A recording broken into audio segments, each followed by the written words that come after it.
ಆಸೆಗಳ ಲೋಕದಲ್ಲಿ ಕಥೆಗಳ ಬರೆವಂಥ ಜೀವನದ ಪುಟಗಳಲ್ಲಿ ವ್ಯಥೆಗಳು ಬೆರೆತಂಥ ಬದುಕೇ ಒಂದು ಕಾವ್ಯ.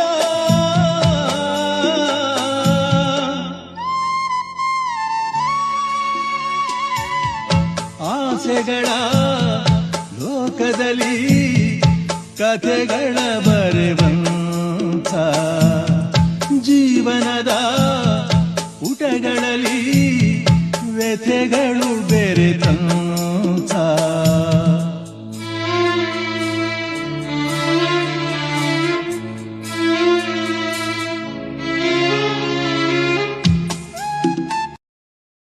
Download ShareChat.